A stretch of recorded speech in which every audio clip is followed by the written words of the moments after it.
I was doing my reading this morning, and Tom Verducci of SI.com, who's still a really brilliant writer. I mean, we all know him for his TV work, and he's great at that. But he's still got the writing bug. It's kind of like the way I am. He's always going to write. I mean, and I really, really appreciate that about him. So he came out with some predictions for 2023, which I thought's fun because his stuff tends to go deeper rather than do the lazy kind of column and, that takes you 15 minutes. Although there's nothing wrong with that. I should do that more often, I think, instead of doing all these hours of research for everything. Yeah. Boy, aren't I self-serving today. Anyway, by the way, one prediction is a couple of predictions that I'm curious about because Tom has done a lot of writing about rules changes. They got to change this rule. They got to need a pitch clock. You need to do this. You got to take away the shift. He's really passionate about it, so he's qualified to predict with credibility how it's going to impact baseball. So a couple of the things are. The pitch time will make a difference because it shaved 25 minutes off the average game time in the minors. 15 seconds if the bases are empty. You have 15 seconds to deliver pitch, 20 seconds with runners on. So Tom thinks it's going to be cut down by 20 minutes. I think he's right. And he also says it'll be a lot of whining in April, maybe early May. Oh, yeah, I see that. But then after that, everyone will calm down, and just get used to talking about the players. He said, I'm curious when we get to the late innings and things become more important, how it affects closers. Because, the two that are on my mind automatically are Kenley Jansen and our own Giovanni Gallegos. Well, Gallegos is on the list, and Verducci covered that. He said the pitchers with the most difficulty adjusting will be veterans who are accustomed to taking more time between pitches and have slow deliveries. Tom Verducci of SI.com, MLB Network, Fox says those facing the biggest adjustments include Giovanni Gallegos of the Cardinals, Kenley Jansen of the Red Sox, Craig Kimbrell of the Phillies, Adam Ottavino of the Mets, Devin Williams of the Brewers, and starting pitchers Sandy Alcantara, Kevin Gausman, Frankie Montas, Noah Syndergaard, and keep an eye on Chris Bassett, who loves to shake off a lot of signs. He also says, keep an eye on Max Scherzer, who Tom Verducci says got a poor pickoff move. No pickoff since 2016, but he's learned how to defend the running game using long holds. Oh, yeah. And, so he's not going to be able to do that. So that's why I love Verducci. He puts it into action. He tells you what to look for. All right. He said hitters must be in the box and ready to hit with 8 seconds on the timer. The hitters with the routines that will be most affected by the timer include Pete Alonso, Mark Kanya, Bryce Harper, J.D. Martinez, and Christian Vasquez. So, again, I like getting a little primer to see who we should be looking for. This is interesting. We talked about this with our guy, Matt Snyder. Stolen base attempts will increase to their highest level since 2012. Bigger bases and a limit on pickoff attempts will encourage more attempts. Stolen base attempts in the minors jumped 27% from 2019 to 2022 with these rules that are now going to be in effect in the majors. And that's why we need to shut the hell up about pitch framing with Wilson Contreras, which, by the way, I repeat, because other people are just being lazy and don't do the research. And, yes, I do take pride in that I do the research. Mm-hmm. His pitch framing the last 3 years, he's been a +2. And even in the years where he wasn't a +2, he was a +2 one of the 3 years. He was average in the other 2 years. So, number one, shut the hell up because his pitch framing's gotten better. And number two, the guy has a big-time arm. Stolen base attempts are going to be up dramatically in 2023. And the Cardinals now have a guy who, let's just call him one of the top guns behind the plate. So, everybody, please just adjust what you want to see or expect to see from Contreras. He's more valuable with these rules changes. That's interesting. Yeah.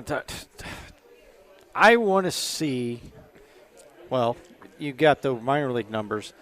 I wonder when it comes to base running and base stealing, Bernie, the guys that are here, I'm not sure they know how to steal bases. You know what I mean by that is All right. Who's that? Most major league Yeah, players. yeah. The art of stealing the base is so far removed. It might take a while for them even to figure that out. They might just be going just because, hey, I think we can go. We got bigger. And guys like Contreras will go, nah, you don't want to go on me. Just shaking your finger. No, no, no. You're out. Go sit down for a while. That's why I appreciate, although I don't rip the Cardinals for this, I've been praising them repeatedly, but a lot of people are got a blind spot or they refuse to acknowledge it because, of course, everybody associated with the Cardinals is a moron. That's what we're told all the time, right? Yeah. The Cardinals have become an excellent base running team, and they're one of the better base stealing teams, and so their guys are already smart in this area. So the Cardinals, to me, are one of the teams that will really benefit from this because they're already good at it. You know? Yeah, that's true. Statistically, in terms of, stolen base success rate, I actually talked about very this. high. Yeah. They're like number 6, I think, in percentage success. And the raw stolen bases total, the raw total was in the top 10. They're already good at it, and so they're going to be even better at it because it's going to be easier to steal bases. So that's something you should appreciate with Marmol and his coaches and even the analytics people who provide data that Marmol puts to use because they've got a head start on a lot of other teams when it comes to steals. That makes sense. Corey Seager, the Texas Rangers, Matt Olson, the Atlanta, Juan Soto, the San Diego will be the hitters most positively affected by the bans against the shifts, deep infield positioning, and 4 outfielder alignments. So I'll just leave it at that. I'm going to do a little look at maybe. Really? Yeah. I'm going to Can I add one? Yeah, go ahead. Just because I know how it affected him if he plays, Matt Carpenter. Yeah, good. Not saying he's going to be an everyday player, but it affected him we saw how it affected him as a Cardinal. He can go back to getting a few more base hits through that hole that was taken away by the second baseman. So I agree with that. So there's some other things too, but let me race ahead so we can talk about something that draws a lot of attention in St. Louis all the time, which is good. It's healthy discussion. Well, one other thing. He said 2 losing teams from 2022 are going to go to the playoffs in 2023. He says it's the Diamondbacks and the Rangers. Man, everybody is in on the Diamondbacks. But the Rangers have really added a lot, so we'll see. We'll see, right? All right, he gets into his last thing, and this is the stuff that's really interesting because he did a lot of research on payrolls. He said the Mets are the favorite when it comes to payroll. What does that mean? And there's a lot of numbers here. Please, I'll try to go slow because I know it's kind of hard to listen to the numbers. Although I'm not talking about reading 6,000 numbers, but this is the correlation between payroll size and success. Over the past 13 years, the team with the highest payroll has won the World Series twice, the Red Sox and the Dodgers, 2018, 2020, and lost it once, the Dodgers. So if you look at, in terms of winning the World Series over the past 13 years, the team with the biggest payroll has only won it twice, and they lost it once. However, good stuff from Berducci. The average World Series matchup over the past 13 years has been the number 8 payroll against the number 13 payroll. That's interesting. Yeah, I would have thought it would have been higher. You mean like maybe number 4 versus number 6? Yeah, higher numbers. Right. Yeah, that's intriguing. World Series teams' average payroll rank 2010 through 2022, each season. Yep. The winners of the World Series the last 13 years, their average had an average payroll rank of 8.2. The loser had an average payroll rank of 12.9. So that's interesting to me because let's just call it 13 rather than 12.9. There's about a 5%, a 5-point difference between the winners and the losers depending on how they spend. There is an advantage if you're in the category that spends around 8, somewhere in the top 8 or so. And the loser of the World Series has been in the top 13 or so, but the average is 13. I think that's interesting. So he says under that trend, the Braves will be playing the Red Sox in the World Series. But then he says it disregards how much baseball has changed. And as the gap widens between the haves and the have-nots, payroll will matter more. The number one, here we go. This is more recent times. Yep. The number 1 payroll team has reached the World Series 3 times in the last 6 years. And the likelihood of a team from outside the top 10 in payroll reaching the World Series is a fraction of what it was 7 years ago. And this applies to the Cardinals. This is what we talk about. The Cardinals just refuse to accept the new reality that the money and the spending actually matter more now in today's game than they did 7, 8, 10 years ago. So the top 10 payroll teams in the World Series from 2010 through 16, only 3 of 14 were in the top 10, 21%. Okay. 2010, 11, 12, 13, 14, 15, 16, 7 years. Only 3 of 14 teams that made the playoffs were in the top 10, 21%. 2017 through 2022, 10 of the 12 playoff teams have been – no, 10 of the 12 playoff teams have had a payroll in the top 10, 83%. So let me – I confused myself on that, and I apologize. Let me do this again. From 2010 through 16, 3 of the 14 teams that made the playoffs had a top 10 payroll, 21%. 2017 through 2022, 10 of 12 playoff teams had a top 10 payroll. That's 83%. So it's going from 21% top 10 in the playoffs to 83% top 10 in the playoffs. But it really That's applies to St. Louis. Huge jump, isn't it? It shows you, I mean, in 2010 to 2016, Cardinals are more successful in playoffs. Yeah. And your latter numbers there were 83% of the top. And the Cardinals are not included in there. So guess what? They're not making any hay because they're not in the top 10. And the Cardinals are nowhere near the top 10 right now, and I don't think they were in the top 10 last year, even though they did make the playoffs. But this just shows you how there's a direct correlation. It's more important. The correlation between spending and making the playoffs, your payroll size and making the playoffs, it has really taken a massive leap in recent years. The more you spend, the better percentage you have of making the playoffs. And those are facts. It doesn't mean that every team that spends big is going to have success. You got to spend smartly, but I just think it's interesting. World Series teams average payroll rank 2017 through 22. The winner average rank in payroll 7.3, the loser average rank in payroll 8.3. And we know the Cardinals really are never 7 or higher. So their chances of winning anything are next to none. 17, 18, 19, 20, 21, 22. The last 6 seasons. The winners of the World Series had an average payroll, the rank of 7.3.